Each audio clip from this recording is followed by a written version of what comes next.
Second is glandular, glandular और जो secrete करता है,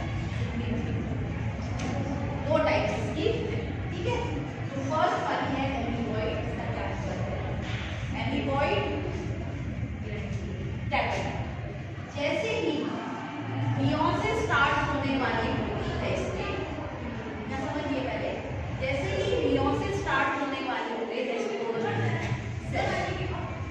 जो इसके आगे पीछे ये टैपेटम है, ये टैपेटम एमीबॉइड के केस में ये टैपेटम जो है इनकी जो वॉल्स है वो हाइड्रोलाइज हो जाती हैं, टूट जाती हैं और इनका प्रोटोप्लाज्म मिक्स हो जाता है और मिक्स होके इस चैम्बर में आ जाता है, इस चैम्बर में आ जाता है, ठीक है।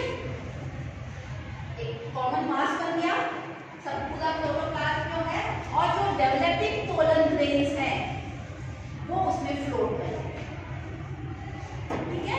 वो सबका सब मास इसमें, that is amoeboid. Second is glandular.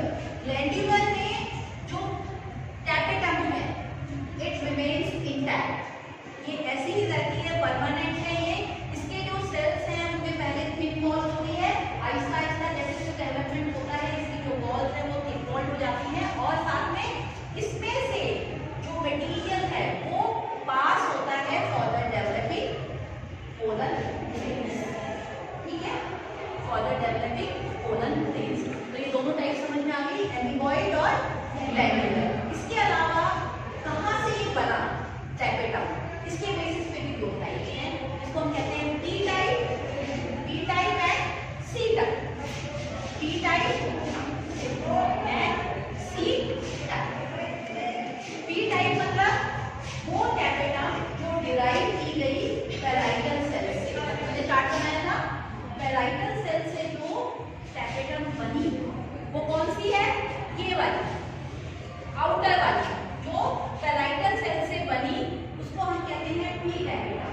और टैपेटम को बनाने में कनेक्टिव का भी पार्ट है, यहाँ पे कनेक्टिव ने भी टैपेटम को बनाया, वो कौन से, ये कनेक्टिव था यहाँ, तो कनेक्टिव के सेल्स ने भी कॉन्ट्रीब्यूट किया टैपेटम बनाने में। तो जो पार्ट कनेक्टिव ने बनाया उसको हमने कहा सी टैपेटम, हमने कहा सी टैपेटम। और इसमें जो सेल्स हैं अगर हम देखें तो जो पैराइटल से जो टैपेटम बनता है, जो पी टैपेटम है उसके सेल्स का साइज छोटा होता है और जो सी टैपेटम है उसके सेल्स का साइज बड़ा होता है, ठीक है। तो this is C tapetum and this is P tapetum. अब जो न्यूक्लियस का स्टेटस है, वो इसमें न्यूक्लियर मटेरियल का स्टेटस है वो भी अलग अलग होता है टैपेटम के सेल्स का, क्योंकि टैपेटम के जो सेल्स हैं दे आर न्यूक्लियर फंक्शन, बहुत एक्टिव सेल्स हैं, तो इनमें जो डीएनए मटेरियल है उसका नंबर ज्यादा होता है। वो कैसे इंक्रीज होता है ये भी अलग अलग है। सबसे पहले first is multi nucleate stage, multi nucleate,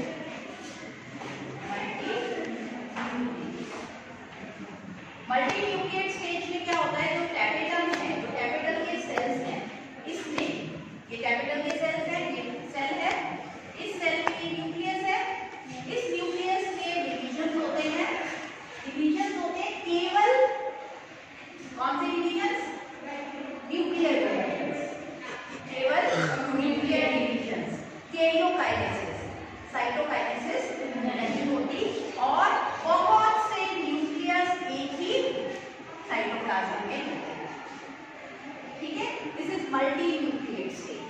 तो कैपिटल के सेल्स में जो डीएनए है उसका नंबर इंक्रीज हो जाता है क्योंकि दे आर एक्टिव सेल। अब वो जो इंक्रीज होता है अलग अलग ढंग से होता है। सबसे पहले multi nucleate condition, multi nucleate condition, इसमें क्या होगा, इसमें न्यूक्लियस डिवाइड हो जाएगा लेकिन साइटोप्लाज्म डिवाइड नहीं होगा, तो एक साइटोप्लाज्म में बहुत से nucleus. Second is एंडोमाइटोसिस, second is एंडोमाइटोसिस,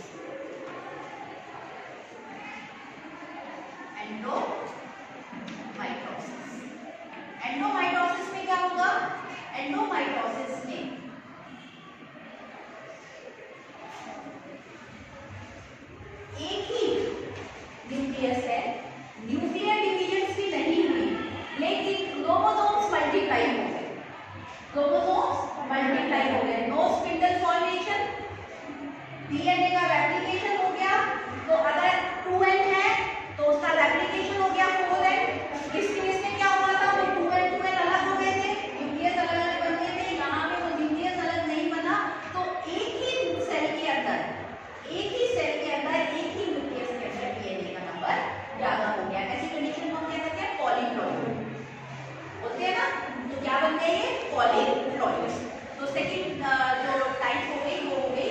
polyploidy. Third formation is restitution. इसमें क्या हुआ, एक ही न्यूक्लियस है और इस न्यूक्लियस में क्रोमोसोम्स का नंबर ज्यादा हो गया। थर्ड जो टाइप है that is formation of restitution nucleus. Restitution nucleus इसमें क्या होता है, रेस्टिट्यूशन न्यूक्लियस में क्या होता है, जैसे यहाँ हुआ एंडोमाइटोसिस में क्रोमोसोम डुप्लीकेट हो गए, न्यूक्लियर स्पिंडल भी बना, एनाफेजिक कंडीशन तक न्यूक्लियस आ गया। जैसे ही वो अलग होने वाले हैं उस टाइम पे स्पिंडल डिसॉल्व हो गया, स्पिंडल डिसॉल्व हो गया। तो बिल्कुल सिमिलर एंडोमाइटोसिस जैसे ही है, लेकिन यहाँ पे इनिशियल कंडीशंस, इनिशियल स्टेजेस हुई, यहाँ पर कुछ भी नहीं हुआ, यहाँ पे एनाफेज पे जाके वो रुक गया, इसको हम कहते हैं रेस्टिट्यूशन न्यूक्लियस। और इसके अलावा एक और कंडीशन कभी पाई जाती है जिसको कहते हैं पॉलीटीनिस। पॉलीटीनिस में क्या होता है, क्रोमोसोम्स का नंबर इंक्रीज नहीं होता,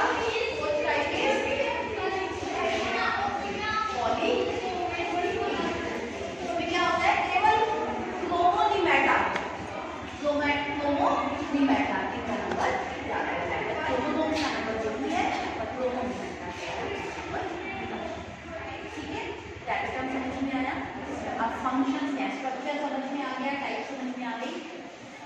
देन इट्स फंक्शंस क्या है, सबसे पहला फंक्शन आपको पता है न्यूट्रिटिव है, न्यूट्रिशंस कैसे देता है कि जितना भी जो मटेरियल यहाँ पास होना है, इसके पास डेवलपिंग पोलर रेंज के पास, वो कहाँ से पास होके आता है, टैपेटम से। टैपेटम भी बहुत एक्टिव लेयर है। इसके अलावा जो पोलन रेंज है उसकी डेवलपमेंट में टैपेटम का बहुत इंपॉर्टेंट रोल है।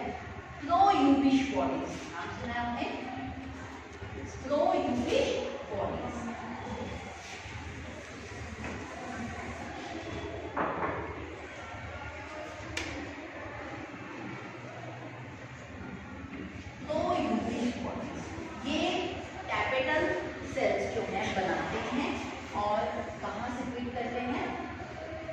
पोलन चैम्बर, जहाँ पे भी pollen grains are developing. This slow Ubish bodies, they convert into Ubish bodies and are important component of sporopollenin. sporopollenin जो है वो ये Ubish bodies से बनता है, और sporopollenin आपको पता होगा बहुत हार्ड मटेरियल है जो कि एक्साइन पोलन ग्रेन की जो आउटर वॉल है उसको बना देते हैं। स्पोरोपोलेनिन जो है ऑक्सीडेटिव पॉलीमर कंपाउंड है, और ये जो कंपाउंड है ये हार्डनेस के लिए इंपॉर्टेंट है। जो पोलन ग्रेन्स है they can be fossilised. Pollen grains fossils बनते हैं ना, पोलन ग्रेन के फॉसिल पता है ना आपको, फॉसिलाइजेशन के लिए हार्ड मटेरियल के लिए जिस तरह से इंटीग्रेशन नहीं हो सकता, तो वहाँ पे जो पोलन्स हैं जो वो फॉसिलाइज हुए हैं वो किसकी वजह से, स्पोरोपोलेनिन की वजह से। और ये बनाने में, ये देने में कौन हेल्पफुल है, टैपेटम, ठीक है। इसके अलावा पोलन किट, स्पोरोपोलेनिन, ये कौन बना रहा है, टैपेटम, स्पोरोपोलेनिन। इसके बाद पोलन किट, पोलन किट क्या है, ये स्टिकी सब्सटेंस है, स्टिकी सब्सटेंस है वो कई पोलन ग्रेन्स की एक्साइन लेयर बाहर वाली वॉल पे होता है, जिससे गम होता है स्टिकी, और ये भी बहुत इंपॉर्टेंट है, ये टैपेटम बनाता है और देता है एक्साइन को। क्योंकि पोलन किट किसलिए इंपॉर्टेंट है, जो इंसेक्ट पॉलिनेटिंग प्लांट्स हैं, जहाँ पे पॉलिनेशन इंसेक्ट की वजह से होता है, यू नो मैक्सिमम पॉलिनेशन होती है इंसेक्ट से, जिसको एंडोमोफिली बोलते हैं, ठीक है। तो वहाँ पे ये पोलन किट की वजह से ही वो स्टिक होते हैं इंसेक्ट की लेग्स पे। ये भी कौन बनाता है, कौन हेल्प करता है बनाने में, टैपेटम। इसके अलावा कुछ इंपॉर्टेंट प्रोटीन्स हैं, प्रोटीन्स जो कहाँ पे हैं, पोलन की वॉल पे, पोलन की वॉल पे। और ये जो प्रोटीन्स हैं ये इंपॉर्टेंट है at the time of pollen germination. जब तक पोलन जर्मिनेशन नहीं होगा, फर्टिलाइजेशन नहीं होगा। तो जब पोलन एक पर्टिकुलर फ्लावर पे पहुंचता है तो वो कॉम्पैटिबल है या नहीं है, ये कौन सेंस करता है, ये प्रोटीन्स वहां पे हेल्पफुल हैं फॉर सेंसिंग कि whether we have reached the compatible flower और नॉट। जो कॉम्पैटिबल स्टिग्मा है वहाँ पे वो प्रोटीन्स मैच होते हैं, तभी जर्मिनेशन होता है और तभी पोलन जो है वो एंटर होती है। तो ये जो प्रोटीन्स हैं ये भी टैपेटम देते, ठीक है। तो टैपेटम के आपको फंक्शंस पता चल गए, बहुत इंपॉर्टेंट क्लियर है। अगर टैपेटम प्रॉपर्ली नहीं बनेगी तो पोलन जो है वो वायबल नहीं होगा, उसकी वायबिलिटी के लिए टैपेटम होना इम्पोर्टेंट, ठीक है।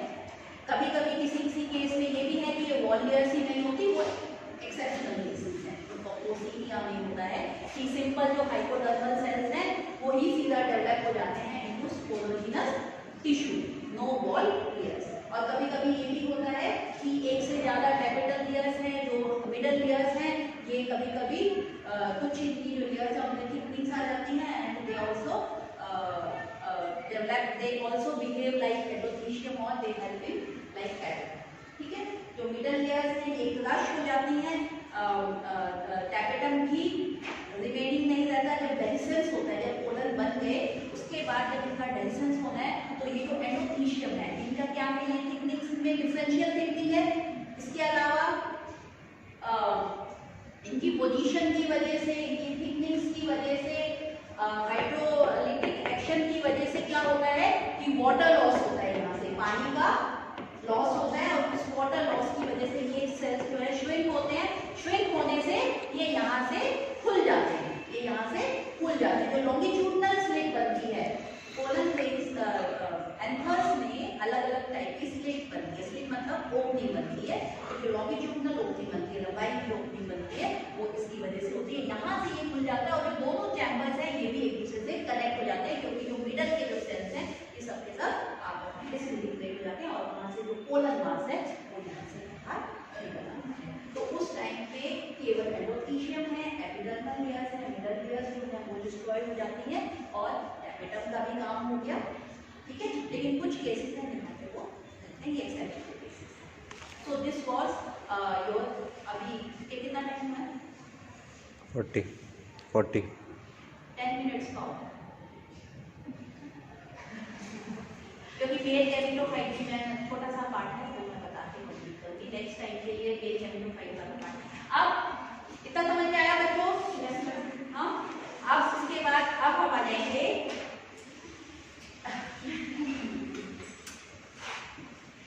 यहाँ क्या बना, क्या होगा। हमने वॉल लेयर समझ ली, अब हम समझेंगे अंदर वाले पार्ट में क्या चेंजेस हुई। साइमल्टेनियस होती है ये, ऐसा नहीं है वॉल लेयर बन गई, साइमल्टेनियसली इसमें फिलामेंट बन रहा है, कनेक्टिव भी डेवलप हो रहा है, वॉल लेयर भी डेवलप हो रही है और साथ में अंदर यहाँ पे भी ये चेंजेस हो रहे हैं। अब हमारे पास क्या था वहाँ, primary sporogenous tissue. Primary sporogenous tissue जो है converts into, it divides and forms sporogenous tissue. हमेशा मियोसिस कहाँ पे होती है? स्पोरोजिनस टिश्यू से। Sporogenous tissue microspore mother cells बनाता है। क्या बनाता है? Microspore and megaspore. तो स्पोरोजिनस टिश्यू क्या बनाता है? Spore mother cells. Sporogenous tissue क्या बनाता है? Spore mother cells. अगर वो माइक्रोस्पोरेंजिया है तो हम उसे कहेंगे माइक्रोस्पोर मदर सेल। अगर वो मेगास्पोरेंजिया है फीमेल के केस में तो हम उसे कहेंगे मेगास्पोर मदर सेल और कॉमन नाम इज स्पोर मदर सेल, ठीक है। तो जो स्पोरोजिनस सेल्स है इनमें क्या हुआ? स्पोरोजिनस सेल्स इनमें क्या हुआ? मियोसिस। अब क्योंकि ये माइक्रोस्पोरोफिल है, माइक्रोस्पोरेंजिया है, हम इस मियोसिस को क्या बोलेंगे? क्या बोलेंगे इस मियोसिस को? हम माइक्रोस्पोरोजेनेसिस। क्या बोलेंगे? इस मियोसिस को हमने क्या बोला? माइक्रोस्पोरोजेनेसिस। क्या हुआ? माइक्रोस्पोरोजेनेसिस। इसकी डिटेल में हम नहीं जाएंगे माइक्रोस्पोरोजेनेसिस की, क्योंकि हमने फर्स्ट ईयर में मियोसिस डिटेल में पढ़ा है। तो यहाँ पे भी क्या होगा? मियोसिस 1 एंड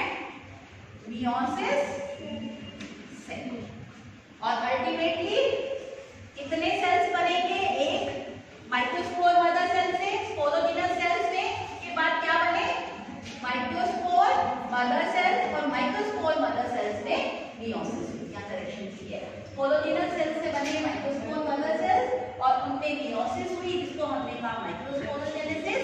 माइक्रोस्पोरोजेनेसिस में दो स्टेप्स हुए, meiosis 1 and meiosis 2 and ultimately हमें क्या मिल गया, एक माइक्रोस्पोर मदर सेल में हमें मिले, एक माइक्रोस्पोर मदर सेल में मियोसिस होके हमें मिल गए क्या, टीथ फिल्स, 4 मिल गए। ठीक है, initially they are connected to each other, ये सबके साथ एक दूसरे से कनेक्टेड है, टेलोस वॉल से कनेक्टेड है ना। टैपेटम के मैंने फंक्शन आपको बताए थे ना, एक फंक्शन छूट गया उसमें। एक फंक्शन ये भी है कि जब हमारे ये टीथ फिल्स बन जाते हैं, ठीक है, अलग अलग टाइप के है ना ये, जब ये बन गए तो टैपेटम ही कैलेज एंजाइम बनाता है। कौन सा एंजाइम, कैलेज एंजाइम, और वो कैलेज एंजाइम जो है इस कैलोस वॉल को भी डिसॉल्व करता है ताकि पोलर ग्रेन्स अलग अलग हो जाए। ठीक है, क्या बन गया, मियोसिस के बाद क्या बन गए, ठीक है, ये सब के सब हैप्लॉइड हैं। जब ये डिवीजन होती है मियोसिस 1 एंड मियोसिस 2, तो दो टाइप के सेल डिवीजन होते हैं। कौन कौन से, दो टाइप के सेल डिवीजन कौन कौन से होंगे, जो साइटोप्लाज्म है ना उसकी डिवीजन दो टाइप से होती है, पता है, साइमल्टेनियस एंड सक्सेसिव। पढ़िए ना, टर्म्स पढ़िए या नहीं, साइमल्टेनियस एंड सक्सेसिव। ठीक है, जब मेगास्पोरोजेनेसिस हुआ, मेगास्पोरोजेनेसिस हुआ, ये हमारा माइक्रोस्पोर मदर सेल है, माइक्रोस्पोर मदर सेल है, कहाँ है ये, अंदर स्पोरोजेनस टिश्यू, यहाँ पे उन्होंने क्या बना दिया, चैम्बर में, इसके अंदर ये न्यूक्लियस है। मियोसिस 1 में क्या हुआ, मियोसिस 1 में अगर क्रोमोसोम नंबर 5 है, 5 नहीं, क्रोमोसोम नंबर 10 है, तो दो न्यूक्लियस बने 5 में, दो न्यूक्लियस बन गए हैप्लॉइड। ठीक है, अब इसके बाद क्या होगा, बॉल बनेगी, बॉल बनेगी। ठीक है, अगर ये बॉल उसी टाइम बन जाती है मियोसिस 1 के बाद, अगर ये बॉल बन जाती है तो हम इसे कहते हैं सक्सेसिव। क्या बोलते हैं, सक्सेसिव। पहली डिवीजन के बाद बॉल बन गया, ये बॉल कैसे बनता है, ये बॉल सेंट्रीफ्यूगल होता है, यहाँ से सेंटर से बनना शुरू हुआ सेल प्लेट और कॉर्नर्स में चला गया। ठीक है, दो बन गए। अब इन दोनों में मियोसिस सेकंड होगी, मियोसिस सेकंड में क्या होगा,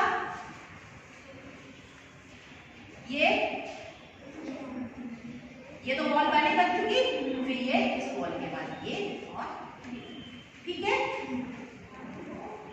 ये इस टाइप के सक्सेसिव टाइप। एक सेकेंड टाइप की है जिसमें क्या होता है कि ये फर्स्ट डिवीजन के बाद दो न्यूक्लियस बने, लेकिन इन दो न्यूक्लियस के बाद इसमें बॉल फॉर्मेशन उसी टाइम नहीं होगी। सेकेंड डिवीजन जब हो गया, एक कॉमन साइटोप्लाज्म में 4 न्यूक्लियस बन गए, उसके बाद एक साथ बॉल बनेगी, देयर टाइप इज साइमल्टेनियस। दोनों टाइप्स पाई जाती हैं एंजियोस्पर्म्स। ठीक है, अब इस केस में यहाँ पे मैंने बताया सेल प्लेट अंदर से बनी और बाहर पेरिफेरी की तरफ मूव हुई। यहाँ पे कैसे बनेगी, यहाँ से चारों कोनों में से बनेगी और सेंटर की तरफ ये और बन जाएंगे। दोनों ही केस में फ्लूइड बनेंगे। फर्क क्या है, सक्सेसिव में एक डिवीजन के बाद बॉल बनेगी, फिर सेकंड डिवीजन के बाद बॉल बनेगी, और साइमल्टेनियस में एक साथ बनेगी दोनों बॉल्स। ठीक है, इस केस में सक्सेसिव के केस में क्या होगा, सक्सेसिव के केस में जो जैसे ही बॉल बन गई, अब इनमें सिंक्रोनाइजेशन नहीं रहेगा। ये अलग अलग जो डिवीजन सेकंड डिवीजन है वो एक साथ हो, ऐसा इंपॉर्टेंट नहीं है। उसमें अगर प्रोफेज है तो हो सकता है दूसरा जो न्यूक्लियस है वो मेटाफेज या एनाफेज में एंटर हो जाए, क्योंकि बॉल बन गई, लिंक टूट गया दोनों में, तो वो जो सिंक्रोनाइजेशन है वो टूट जाएगा। लेकिन साइमल्टेनियस में दोनों डिवीजन जो है वो सिंक्रोनाइज है, क्योंकि वो एक ही साइटोप्लाज्म में। मेल एमिनो का नेक्स्ट टाइम बताऊं। 44